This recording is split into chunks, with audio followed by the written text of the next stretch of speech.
adventure of the Egyptian tomb. I have always considered that one of the most thrilling and dramatic of the many adventures I have shared with Poirot was that of our investigation into the strange series of deaths which followed upon the discovery and opening of the tomb of King Men-Her-Ra. Hard upon the discovery of the tomb of Tutankhamen by Lord Carnarvon, Sir John Willard and Mr. Bleibner of New York, pursuing their excavations not far from Cairo, in the vicinity of the pyramids of Gizeh, came unexpectedly on a series of funeral chambers. The greatest interest was aroused by their discovery. The tomb appeared to be that of King Men-Her-Ra, one of those shadowy kings of the 8th dynasty, when the old kingdom was falling to decay. Little was known about this period, and the discoveries were fully reported in the newspapers. An event soon occurred, which took a profound hold on the public mind. Sir John Willard died quite suddenly of heart failure. The more sensational newspapers immediately took the opportunity of reviving all the old superstitious stories connected with the ill luck of certain Egyptian treasures. The unlucky mummy at the British Museum, that hoary old chestnut, was dragged out with fresh zest, was quietly denied by the museum, but nevertheless enjoyed all its usual vogue. A fortnight later, Mr. Bleibner died of acute blood poisoning, and a few days afterwards, a nephew of his shot himself in New York. The curse of Men-Her-Ra was the talk of the day, and the magic power of dead and gone, Egypt was exalted to a fetish point. It was then Poirot received a brief note from Lady Willard, widow of the dead archaeologist, asking him to go and see her at her house in Kensington Square. I accompanied him. Lady Willard was a tall, thin woman, dressed in deep mourning. Her haggard face bore eloquent testimony to her recent grief. "It is kind of you to have come so promptly, Monsieur Poirot." "I am at your service, Lady Willard. You wished to consult me."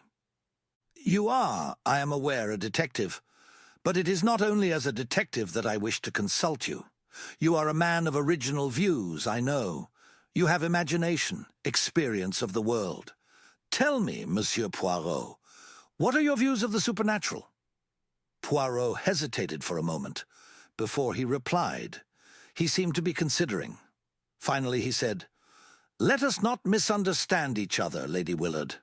It is not a general question that you are asking me. It has a person application, has it not? You are referring obliquely to the death of your late husband?" "That is so," she admitted. "You want me to investigate the circumstances of his death?" "I want you to ascertain for me exactly how much is newspaper chatter, and how much may be said to be founded on facts. 3 deaths, Monsieur Poirot, each one explicable taken by itself, but taken together surely an almost unbelievable coincidence, and all within a month of the opening of the tomb. It may be mere superstition. It may be some potent curse from the past that operates in ways undreamed of by modern science. The fact remains, 3 deaths. And I am afraid, Monsieur Poirot, horribly afraid. It may not yet be the end. For whom do you fear? For my son. When the news of my husband's death came, I was ill. My son, who has just come down from Oxford, went out there. He brought the body home, but now he has gone out again, in spite of my prayers and entreaties. He is so fascinated by the work that he intends to take his father's place and carry on the system of excavations. You may think me a foolish, credulous woman, but, Monsieur Poirot, I am afraid. Supposing that the spirit of the dead king is not yet appeased. Perhaps to you, I seem to be talking nonsense. No, indeed, Lady Willard, said Poirot quickly. I, too, believe in the force of superstition, one of the greatest forces the world has ever known. I looked at him in surprise. I should never have credited Poirot with being superstitious. But the little man was obviously in earnest. What you really demand is that I shall protect your son. I will do my utmost to keep him from harm. Yes, in the ordinary way, but against an occult influence. In volumes of the Middle Ages, Lady Willard, you will find many ways of counteracting black magic. Perhaps they knew more than we moderns with all our boasted science. Now let us come to facts, that I may have guidance. Your husband had always been a devoted Egyptologist, hadn't he? Yes, from his youth upwards, he was one of the greatest living authorities upon the subject. But Mr. Bleibner, I understand, was more or less of an amateur. Oh, quite. He was a very wealthy man who dabbled freely in any subject that happened to take his fancy. My husband managed to interest him in Egyptology, and it was his money that was so useful in financing the expedition. And the nephew? What do you know of his tastes? Was he with the party at all? I do not think so. In fact, I never knew of his existence till I read of his death in the paper. I do not think he and Mr. Bleibner can have been at all intimate. He never spoke of having any relations. Who are the other members of the party? Well, there is Dr. Toswill, a minor official connected with the British Museum. Mr. Schneider of the Metropolitan Museum in New York. A young American secretary, Dr. Ames, who accompanies the expedition in his professional capacity. And Hassan, my husband's devoted native servant.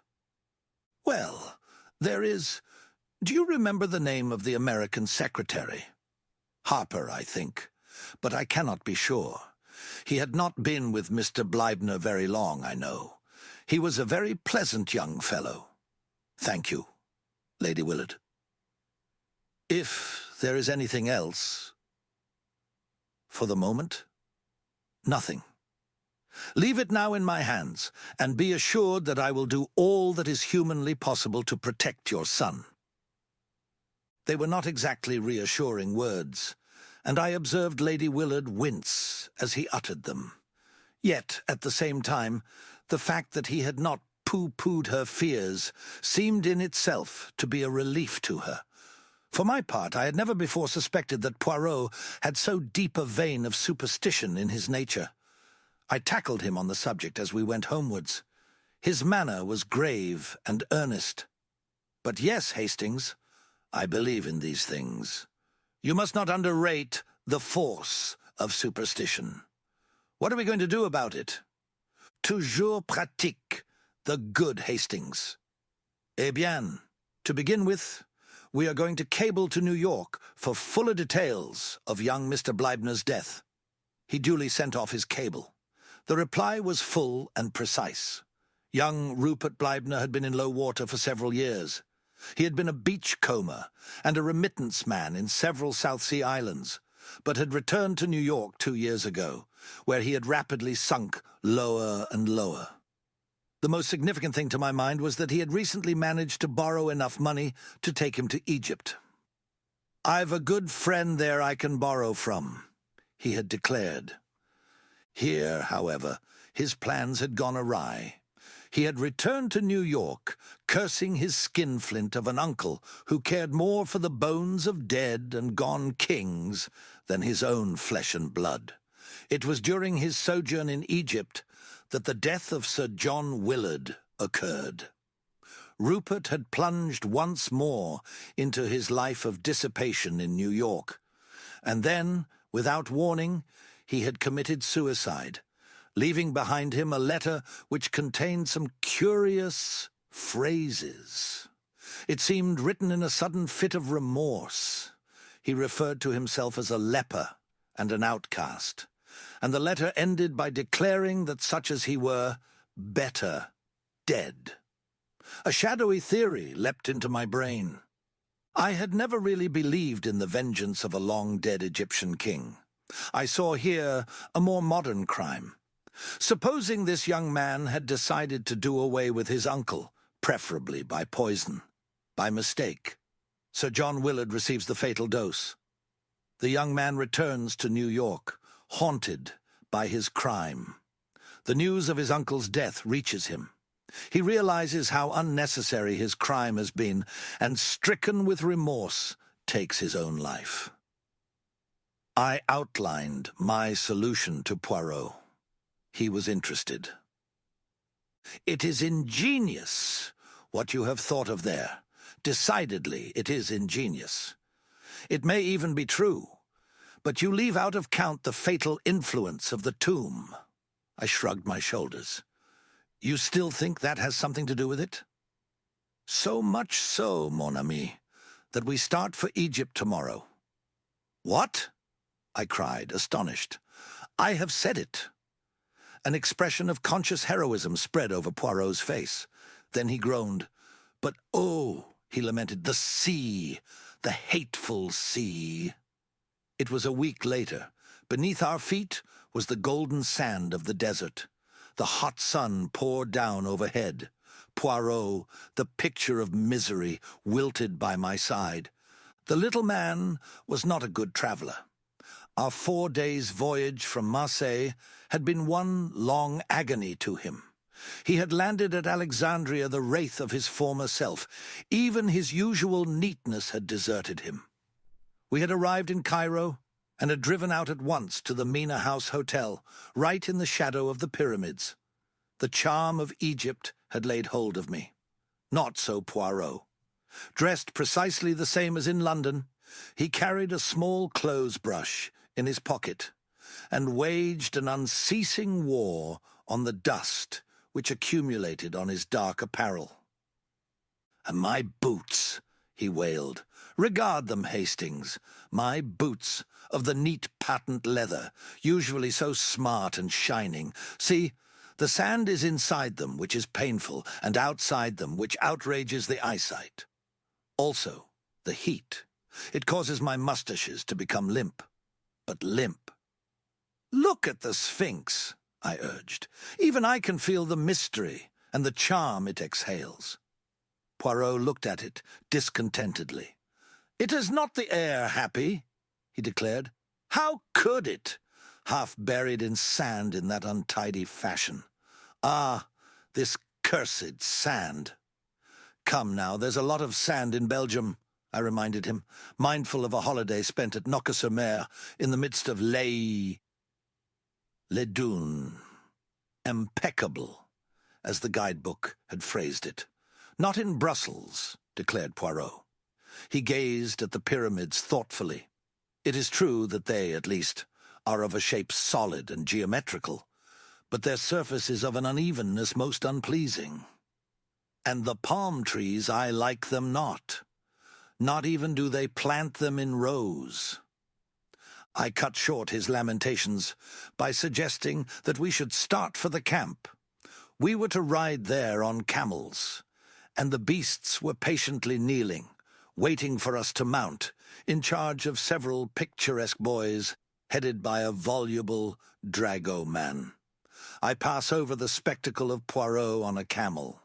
He started by groans and lamentations, and ended by shrieks, gesticulations, and invocations to the Virgin Mary and every saint in the calendar. In the end, he descended ignominiously and finished the journey on a diminutive donkey. I must admit that a trotting camel is no joke for the amateur. I was stiff for several days. At last, we neared the scene of the excavations. A sunburnt man with a grey beard, in white clothes and wearing a helmet, came to meet us. "Monsieur Poirot and Captain Hastings, we received your cable. I'm sorry that there was no one to meet you in Cairo. An unforeseen event occurred which completely disorganized our plans." Poirot paled. His hand, which had stolen to his clothes brush, stayed its course. "Not another death?" he breathed. "Yes." "Sir Guy Willard?"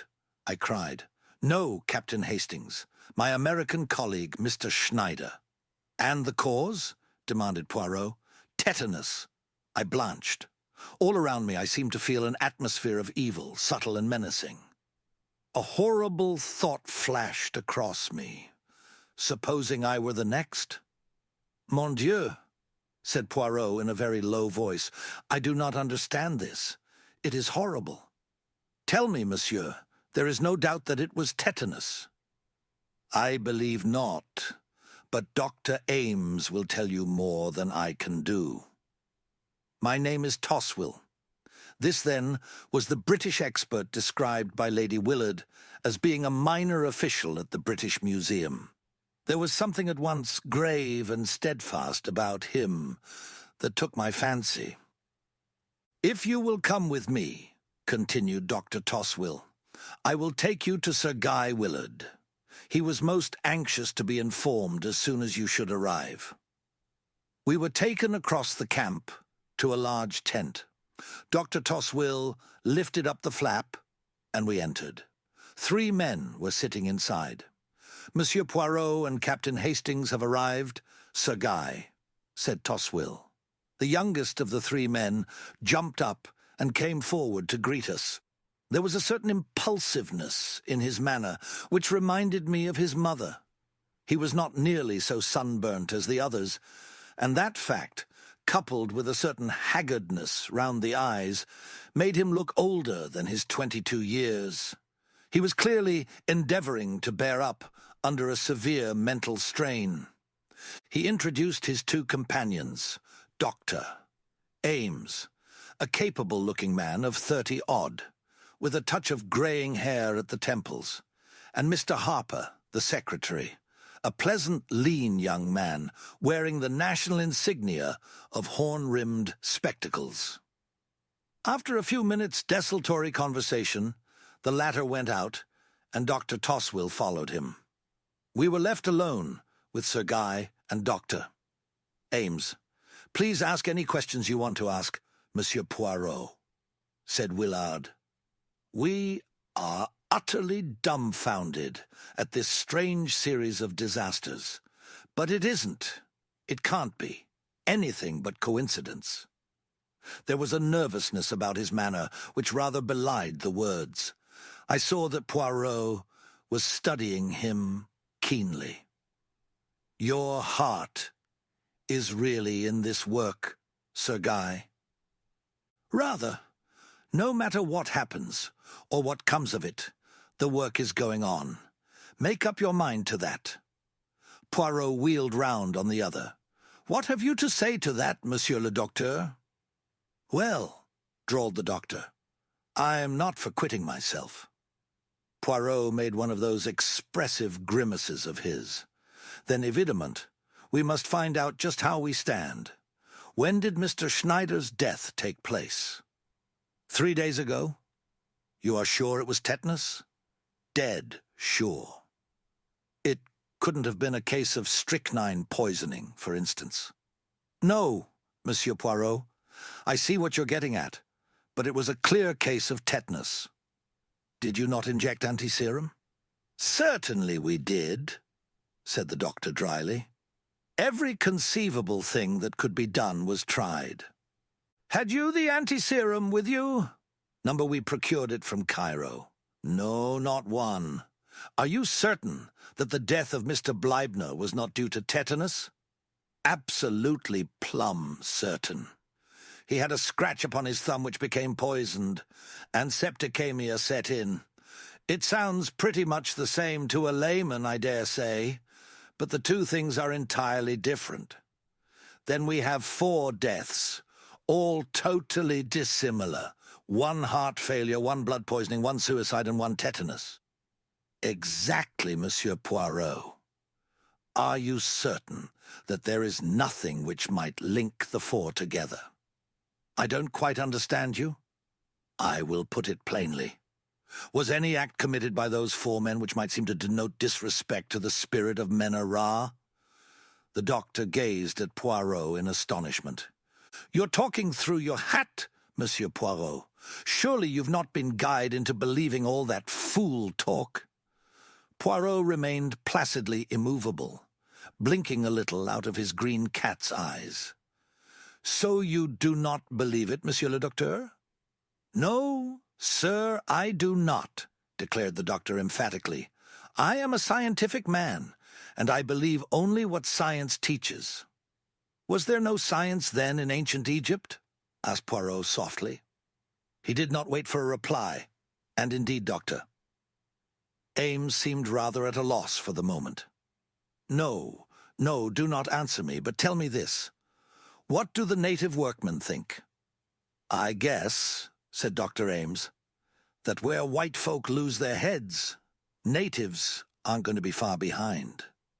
I'll admit that they're getting what you might call scared, but they've no cause to be." Sir Guy leant forward. "Surely," he cried incredulously, "you cannot believe in— Oh, but the thing's absurd. You can know nothing of ancient Egypt if you think that." For answer, Poirot produced a little book from his pocket, an ancient, tattered volume. As he held it out, I saw its title, The Magic of the Egyptians and Chaldeans. Then, wheeling round, he strode out of the tent. The doctor stared at me. What is his little idea? The phrase, so familiar on Poirot's lips, made me smile as it came from another. "I don't know exactly," I confessed. "He's got some plan of exorcising the evil spirits, I believe."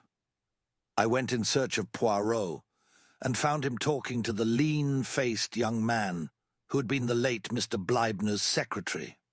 "No," Mr. Harper was saying. "I've only been 6 months with the expedition. Yes, I knew Mr. Bleibner's affairs pretty well. Can you recount to me anything concerning his nephew? He turned up here one day. Not a bad-looking fellow. I'd never met him before, but some of the others had. Ames, I think, and Schneider. The old man wasn't at all pleased to see him. They were at it in no time, hammer and tongs. 'Not a cent,' the old man shouted. 'Not 1 cent now or when I'm dead. I intend to leave my money to the furtherance of my life's work. I've been talking it over with Mr. Schneider today.' And a bit more of the same. Young Bleibner lit out for Cairo right away." "Was he in perfectly good health at the time? The old man?" "No. The young one. I believe he did mention there was something wrong with him. But it couldn't have been anything serious, or I should have remembered. One thing more. Has Mr. Bleibner left a will?" "So far as we know, he has not." "Are you remaining with the expedition, Mr. Harper?" "No, sir, I am not. I'm for New York as soon as I can square up things here. You may laugh, if you like, but I'm not going to be this blasted old Men-a-Ra's next victim. He'll get me if I stop here." The young man wiped the perspiration from his brow. Poirot turned away. Over his shoulder, he said with a peculiar smile, "Remember, he got one of his victims in New York." "Oh, hell," said Mr. Harper forcibly. "That young man is nervous," said Poirot thoughtfully. "He is on the edge, but absolutely on the edge."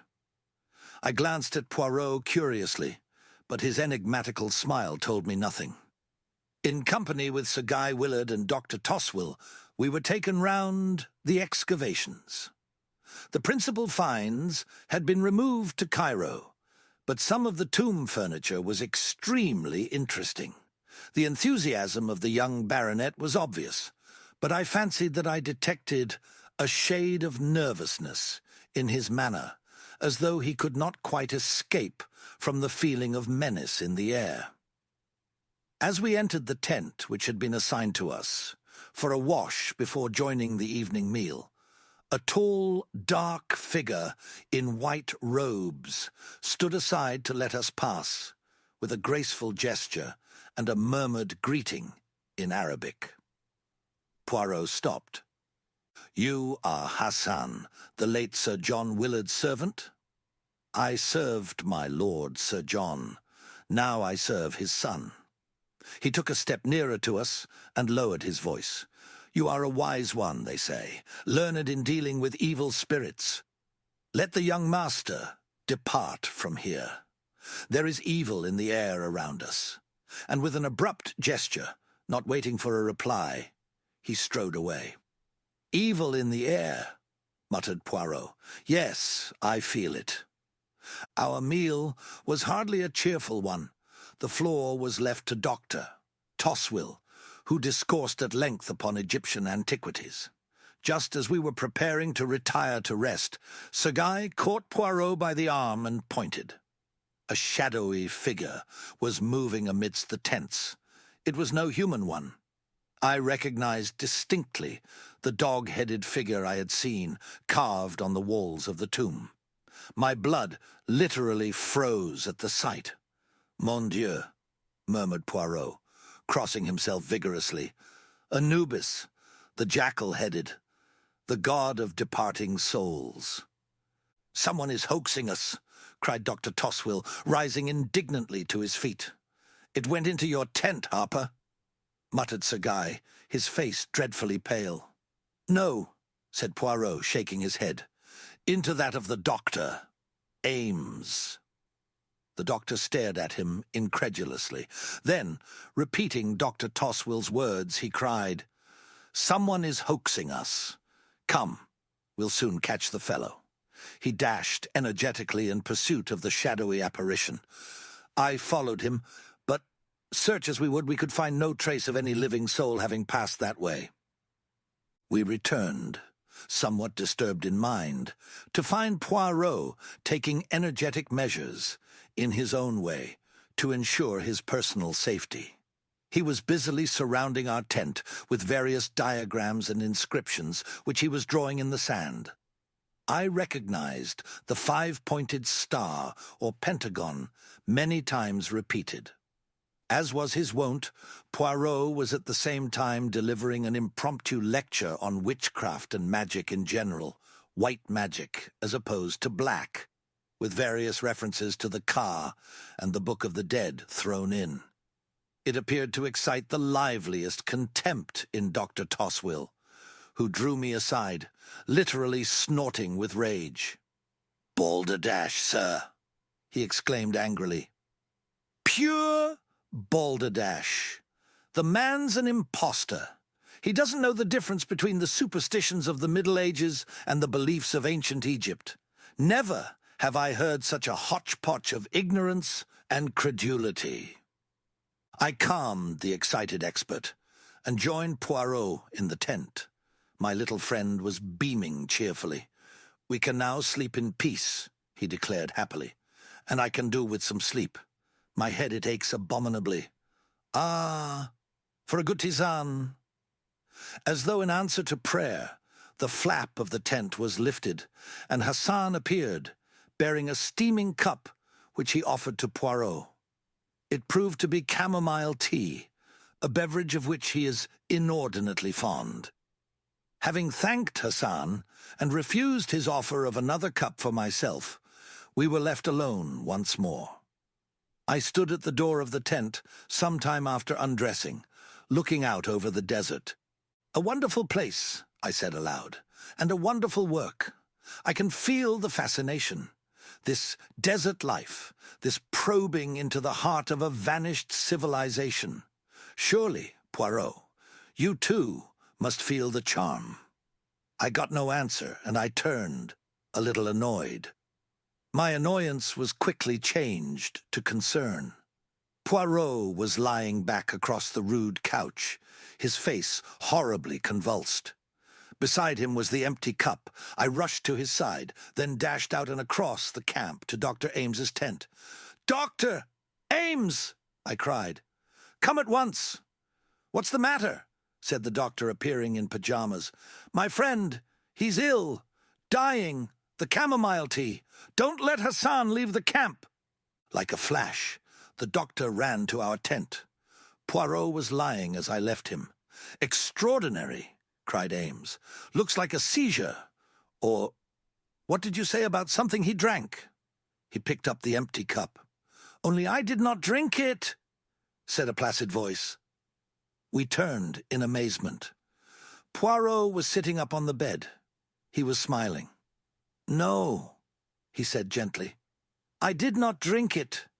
While my good friend Hastings was apostrophizing the night, I took the opportunity of pouring it, not down my throat, but into a little bottle.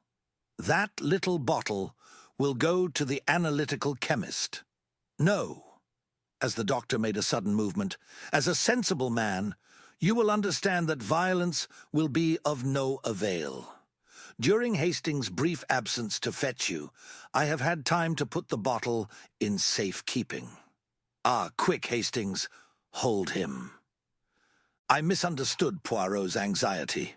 Eager to save my friend, I flung myself in front of him. But the doctor's swift movement had another meaning. His hand went to his mouth. A smell of bitter almonds filled the air, and he swayed forward and fell. Another victim, said Poirot gravely, but the last. Perhaps it is the best way. He has 3 deaths on his head. Doctor. Ames? I cried, stupefied. But I thought you believed in some occult influence. You misunderstood me, Hastings. What I meant was that I believe in the terrific force of superstition. Once get it firmly established that a series of deaths are supernatural, and you might almost stab a man in broad daylight, and it would still be put down to the curse. So strongly is the instinct of the supernatural implanted in the human race. I suspected from the first that a man was taking advantage of that instinct. The idea came to him, I imagine, with the death of Sir John Willard. A fury of superstition arose at once. As far as I could see, nobody could derive any particular profit from Sir John's death.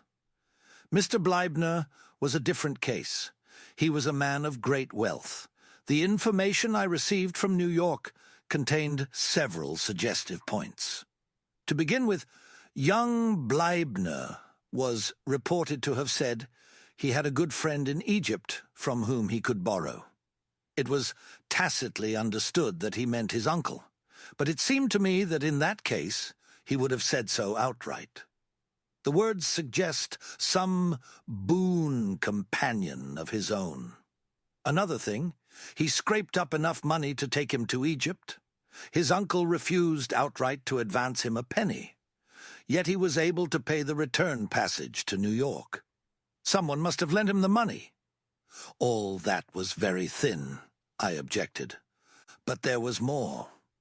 Hastings, there occur often enough words spoken metaphorically which are taken literally.